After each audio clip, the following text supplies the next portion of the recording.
Hey, ITI, this is Egan looking over your Intel Room TF2 detail map thing.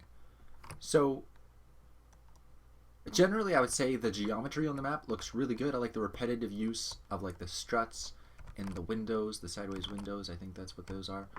Maybe there's just doubled up windows. And then these like little pieces jutting at the tops, which I don't know what they're for, but they're just detail and they look good in repetitive succession. And then I like how you used like half arches. Like you used an arch in the second arch, sure, but then you put like the half arch along the side areas too. Like that looks really cool. I don't know if you looked at like an actual church for that, like in real life, I mean, but like it looks cool. And the destructionness of it, it looks really neat. You know, the displacement grounds and all the shadows bleeding through each area. Um, I guess the lighting could be a bit more dramatic. You could have used dust motes or even god rays to shoot through, like volumetric lighting. You know, to shoot through the open windows and made it maybe even. I guess color correction. Valve broke color correction. If color correction worked, I guess it would have been cool to have seen that, but you know they broke it. If you do color correction UI, it brings up the color correction panel, but like, you know, you can't work it at the moment because even though it adjusts the lighting up here, Valve broke it. So, good job, Valve.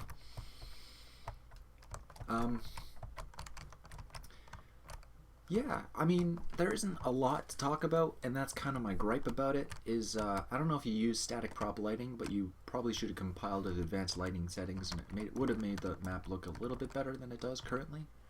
Um, I've never seen your name before, ITI, so I don't know if you're new to TF2 mapping, but there are, if you look up advanced lighting compile options, then there's a article on nodraw.net, and they talk about the advanced lighting compile options that Team Fortress 2 in the 2007 source engine has available. And it would just make the shadows on these props look a little bit better than they do currently. I guess my gripe about this is that while you have used like a pretty good place for this, it almost looks like, you know, what you'd see in a like a paintball sort of capture the flag area, you know, where it's very rustic and like just makeshift, and they just put it here and now we're using it for something else other than what it was originally made for. I guess it, and in that sense, it could be like a cool neutral zone for an Intel thing in a TF2 map, you know, if you're ever going to use this as a Team Fortress 2 like gameplay spot. As just critiquing the actual environment, the church and the geometry, yeah, it's pretty good, but I guess, you know, typically Intel rooms would have, you know, something relating to why the Intel is there other than just that there is a crate here. It almost kind of looks like there's one guy, was it Nick TF,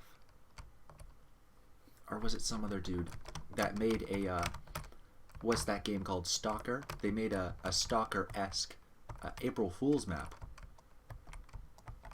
And this kind of reminds me of that, where it looks like it was made from a Stalker game. It doesn't really look like it's Team Fortress 2. And, you know, and in that sense, on its own, it's kind of fine. But in the rules of the detail contest is that it has to be Team Fortress 2 themed. And so I know you use Team Fortress 2 textures and stuff. By the way, this is pretty fun just walking up along here. I know you use Team Fortress 2 textures and stuff, but this could easily not be themed as Team Fortress 2, just changing the textures. And it would have no resemblance to being Team Fortress 2 other than the intelligence and the props, you know, the associated props. So in that sense, you probably could have filled the space a little bit better with more Team Fortress 2-esque things. I don't know if you played the game Fallout 4. It kind of looks like Fallout 4, but in the base of in some ruined church in one of the cities, they have like some, like, they have like broken floors, and you can go down underneath the church, and they have like decrepit hallways and shit.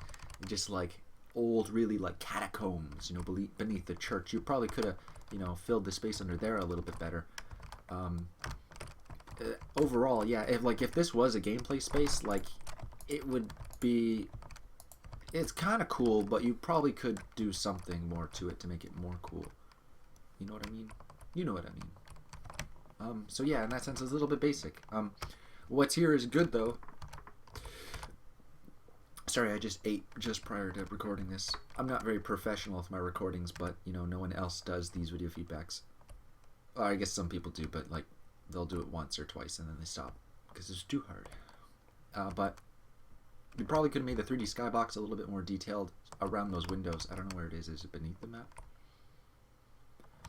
So just put like little things beneath the windows, like small scale props. I don't know what you'd put there. Even just like stained overlays, you know.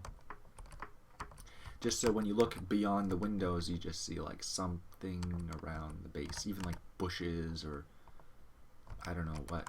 Because it does kind of seem like it's in the middle of nowhere. I guess that comes from the map being secluded to a small area generally, and then if it wasn't restricted to this area, that you would have gone beyond the limits, you know, the confines of the space. So in that sense, it's a little bit hard to critique you on your use of the 3D skybox limits. And in what you have is pretty good. It kind of looks like there's light bleeding from underneath this wall here, like right through there. You know what I mean? So you probably could have selected this brush here, and then in the light map grid size, it says 16 by default. If you set that lower, then the resolution gets higher, but I think you have to go in multiples of 2 or something.